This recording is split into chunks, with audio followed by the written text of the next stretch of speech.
दुश्मन सारा संसार बने, जब सब द्वारे हो जाएं बंद, फिर प्रभु का द्वारा खुलता है। भगवान के सच्चे भक्तों को पग पग पे सहारा मिलता है। सबरी की तरह जो व्याकुल हो, व्याकुलता भर होए मिलवे की परमात्मा से। सबरी की तरह जो व्याकुल हो, प्रहलाद सरस जो निश्चल हो। छल नहीं होगा तो तुम जहां कहोगे वहां भगवान है।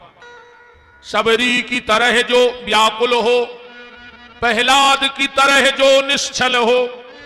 ध्रुव सा दृढ़ निश्चय हो जिनका, ध्रुव सा दृढ़ निश्चय हो जिनका, उसे नंद दुलारा मिलता है।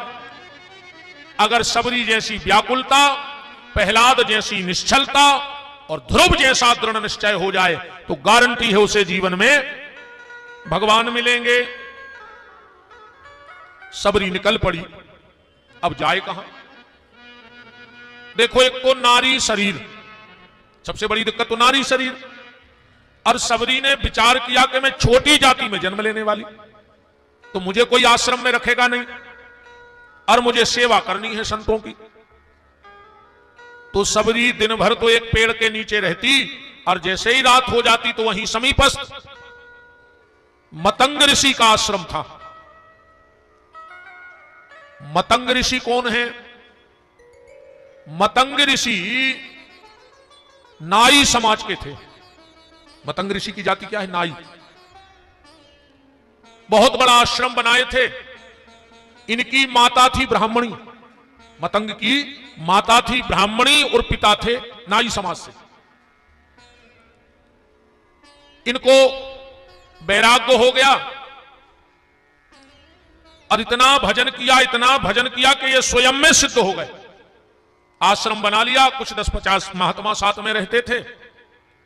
तो सबरी रात में रास्ता साफ कर देवे, फूल तोड़ के रख देवे, लकड़ियों के गट्ठर बना बना, क्योंकि जितने महात्मा थे वो रोज यज्ञ करते थे तो उनको हवन को समिधा चाहिए थी।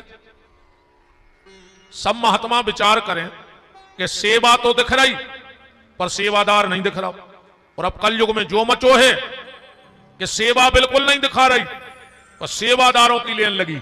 जे को देखो भाई गुरु जी कछु आदेश कर दो, गुरु जी कछु आदेश करो,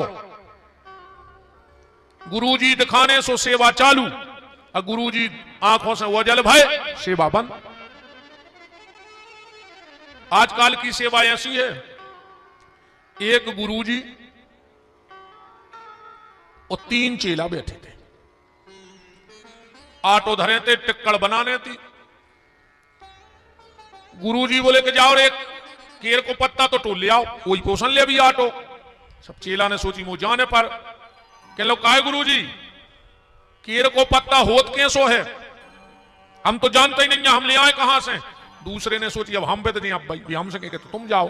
सो वो कह लो कैसे पागल हो तुम, केर नहीं जानत, तुलसी के पत्ता से तन्नक बड़ी रहे थे। गुरु जी समझ गए कि जो भी नहीं जानत।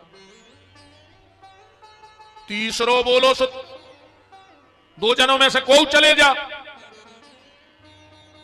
गुरु जी बोले को ने जाओ, हम ही जा रहे हैं। गुरु जी गए सो केर को पत्ता टोल ले आए, अंगीठी लगा ली, गांकरें बन गई। गुरु जी बोले आओ बेटा हरो प्रसाद पाले। तीन ही बोले गुरु जी पहली आज्ञा को तो उल्लंघन कर दो, पर अब दूसरी आज्ञा को उल्लंघन न करे ना, गुरु की आज्ञा ने मान तो पाप लगे। आज की सेवा ऐसी है, सेवा दिख रही है पर सेवादार का कोई पता नहीं, कौन रास्ता साफ कर रहा है, कौन फूल लाता है, कौन समिधा लाता है। एक दिन मतंग ऋषि ने कहा, सब महात्माओं को बुलाया, बोले उस चोर को पकड़ना है। महात्मा बोले गुरुदेव तुम चोर कह रहे हो को, रास्ता साफ कर रहा हो, जो भी हो, फूल ले आ रहा हो, समिधा ले आ रहा हो, तुम चोर कह रहे। मतंग बोले वो चोर है, वो हमारी साधना का फल चुरा रहा है। जब कोई संत महात्मा पूजा करें और अगर उनकी सेवा, उनको फूल बेल पत्र दूध दही जो जो आवश्यकता है अगर वो तुम लाके दे रहे हो तो उसके 10% भजन का अधिकार तुम्हारा है। तो बोले वो सेवा कर रहा है तो अपनो 10% तो भजन की चोरी कर ली। वो अपने पुण्य की चोरी कर रहा है। और मतंग बोले मुझे तो लगता है कि उसने मेरी साधना चुराई, मेरी तपस्या चुराई, पर आज तो उसने मेरा मन भी चुरा लिया है। कि धन्य रे ऐसा भक्त जो